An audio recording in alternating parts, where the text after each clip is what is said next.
We are still in our time of studying kind of the kingdom, and we're going to continue to talk about the gospel today. We got a chance to start on it last week, and I want to talk about it some more. I think it's a big enough topic that it deserves at least a couple of times, maybe more. The idea of what is it, and is it, do we have it right as to what it is?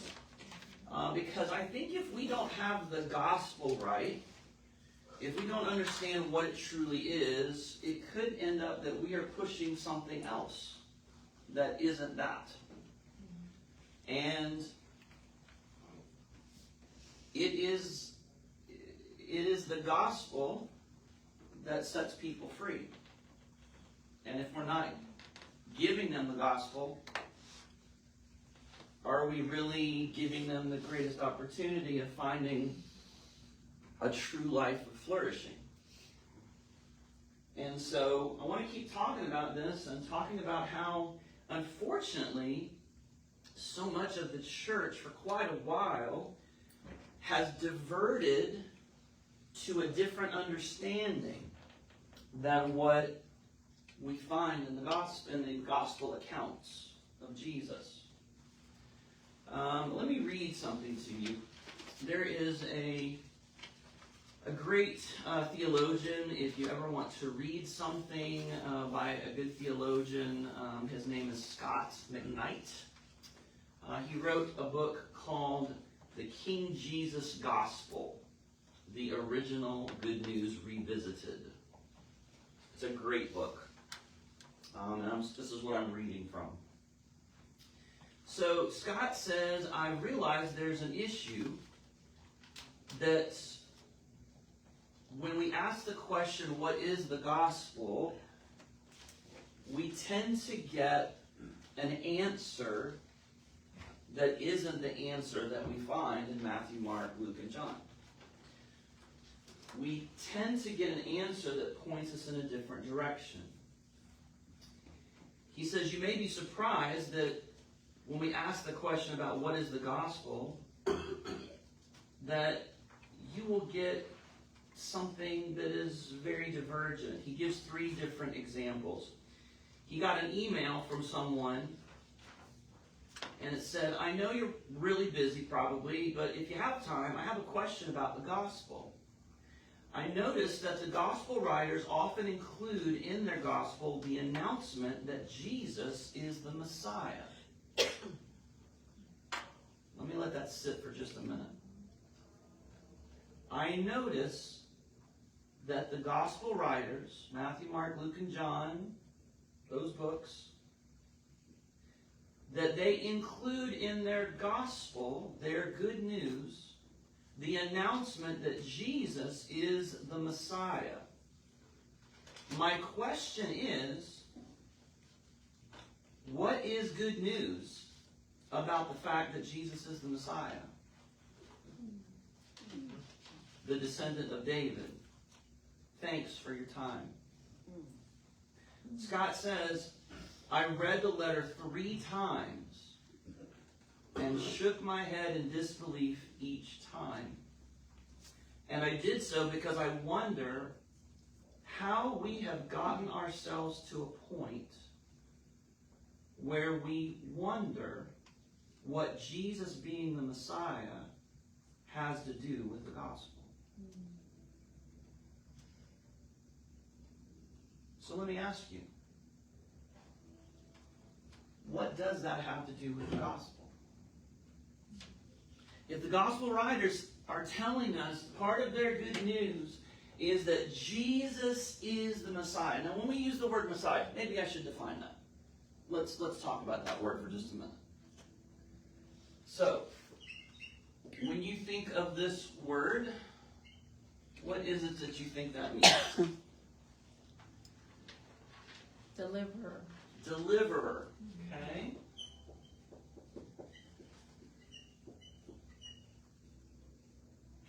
I don't know why. Actually, I do know why. I immediately hear the soundtrack to The Prince of Egypt.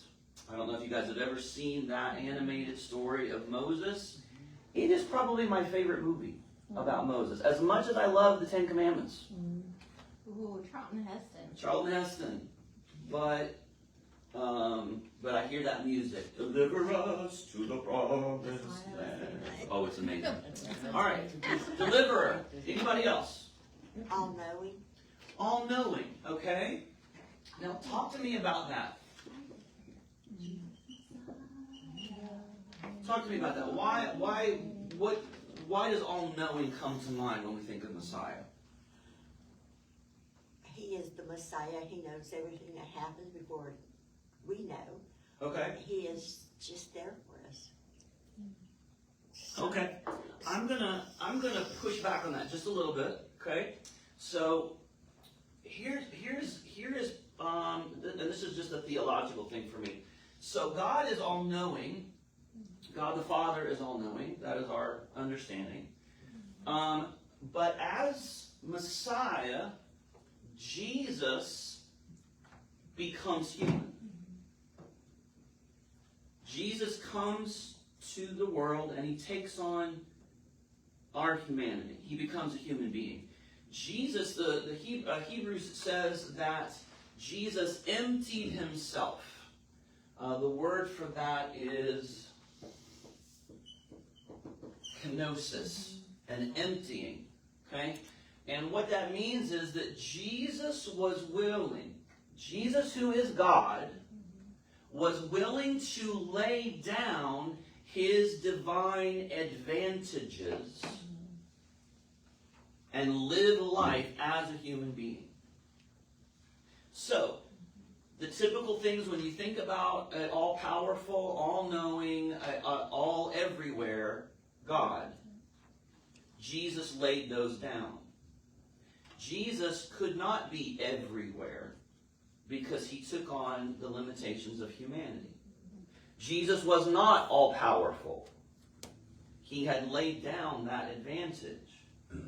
Everything Jesus did, Jesus says that it is from the power of the Father through which he is doing the things he is doing. Not of his own power, because he laid that down. That also means that Jesus was not all-knowing. That the things that he was made aware of, the things that he told people were things that he heard from the Father, not of his own power, not of his own all-knowing. In fact, Jesus even says, specifically, when he says, I don't even know the day and the time I'm coming back. Okay? So, just want to push back on that a little bit, that we're thinking about a human Messiah. Okay? So, just a little theological thing there. Want to make sure that we're clear on that. Does that make sense? But Yes. that's hard to, it's a dilemma because it cannot mean that he was never not God.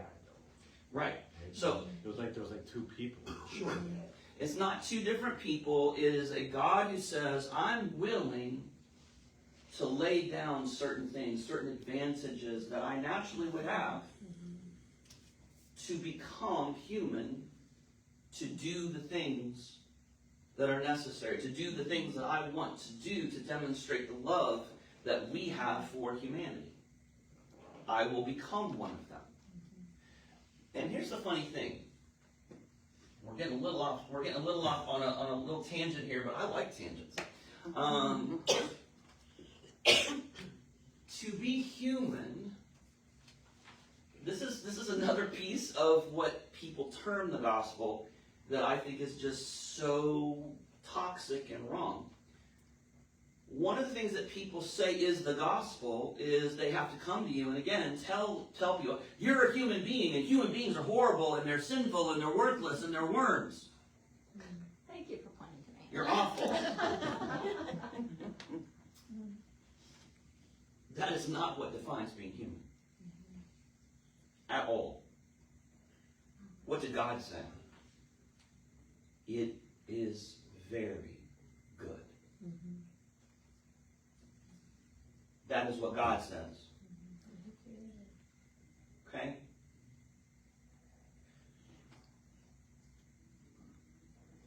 All right. I'm going to write this, then I'm going to explain it.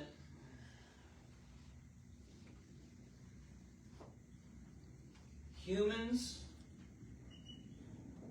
are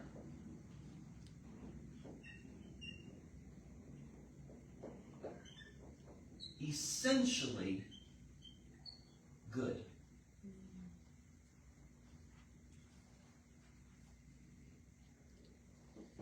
They are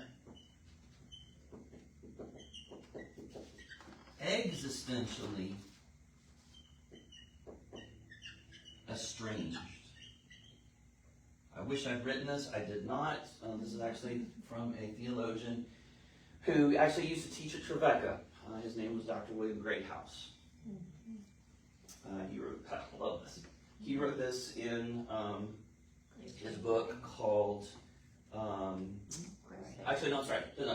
This is not William Greathouse. This is actually Dr. Dunning, who is still alive. Dr. Dunning wrote this in Grace, Faith, and Holiness. I'm not going to suggest you go buy that book. It's more of an academic book, but if you need a good doorstop, the thing is that fat. Is that supposed to be existential? That is okay. Did I write? I didn't write that. Did I? Existentially. Yeah, sorry. That's supposed to be existentially.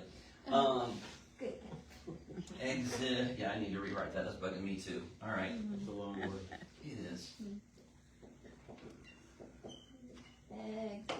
Existential. There we go. Existentially. Yes. All right.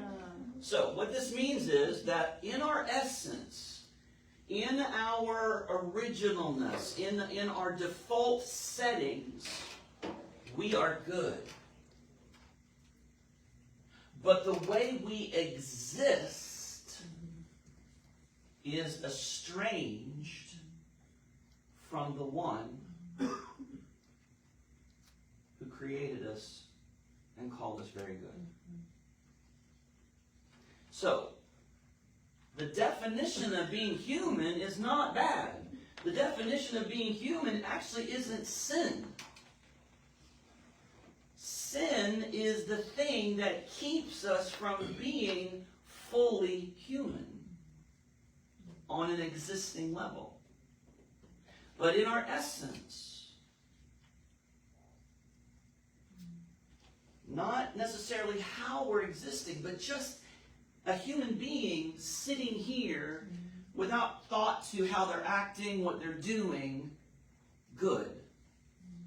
It is the way we exist, estranged from the one who gives us life, who defines what good is and gives us the power to live a good life. So, all right, so Jesus comes not only to reveal the Father, but to reveal what being truly human is supposed to look like. Living in complete relationship with the Father. So in Jesus, we see ourselves as we're to be. He shows us that being human is a good thing. It's a blessed thing. So as Messiah, if we think about Messiah being human, anything else? I kind of went off on a tangent there. Anything else with Messiah when we think about Messiah? Blessed Redeemer.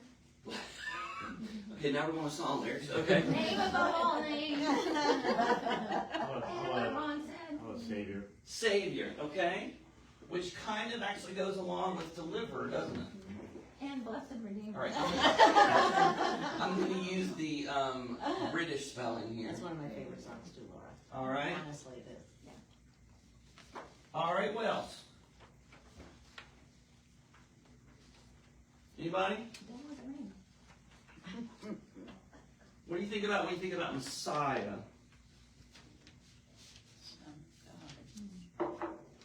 Son of God, is what I heard. Okay.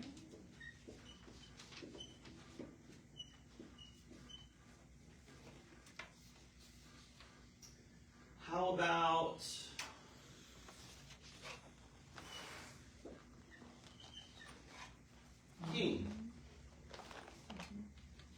guys realize that, I'm saying this facetiously, okay?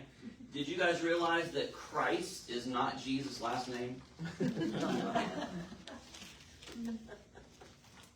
So if you ever hear anybody write or say, Jesus Christ the King, they are actually being redundant. Because Christ means King. And it usually tells me they don't understand what Christ means. So, Messiah kind of goes along with the idea of Christ. When you are the Christ, you are the Son of the living God, he is calling him Messiah as well. Alright, so that kind of goes along with it. Alright, so I think we've got a good range here. Let's keep moving. So, if Jesus is the Messiah, and the gospel is the announcement, at least in part, is the announcement that Jesus is these things. Why is that good news? Because he's for us.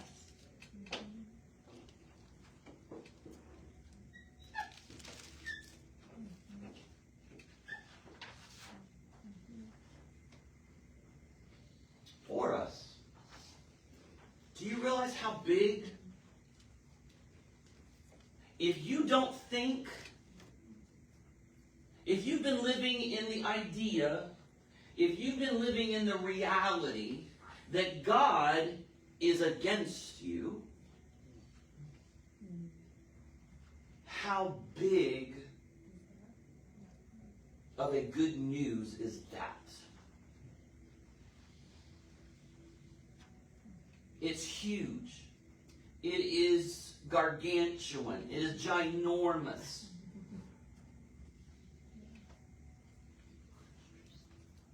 God is for you.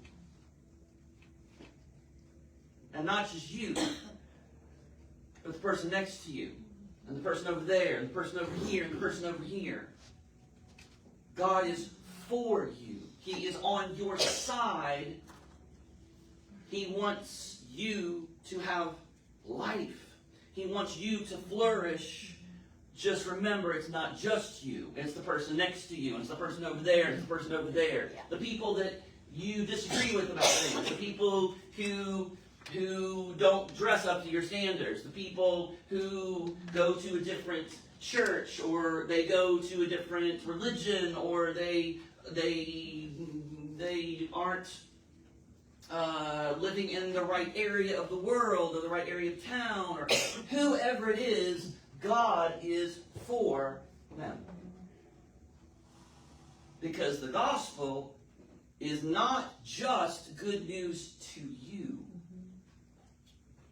It is good news for the world. For all of creation. That Jesus is the Messiah. He is the one who has come to deliver us, to save us from what? What do we need to be saved from? Delivered from? Sin. Do you remember how we defined sin last week? It's the big eye in the middle. It is the big eye, but the big eye comes because we don't think, we think that we can't trust God. And therefore, the only person that is left is me. So, what do we need to be saved from? We need to be saved from that. What is keeping that from being a possibility in people's lives? Because they don't think that he's for them. Because they think he's against them. Or because they think he doesn't exist. Or because they have experienced people who say they represent God, who have treated them in ways that look nothing like Jesus. And so they can't trust God, which leads them to only trusting in themselves. I have met the enemy, and the enemy Is is me. me. Yes. So, the fact that Jesus comes to show us as Messiah what being truly human looks like, and revealing who the Father is, because he says everything he does. Have you guys ever thought about this? Everything Jesus does, he says, I am getting from my Father. I've seen him do. I've heard him say. The parables, when I hear the parables, I like to think about it, Jesus sharing stories he heard from his dad. Everything Jesus does, including the cross, including his death, is demonstrating who God is and always has been.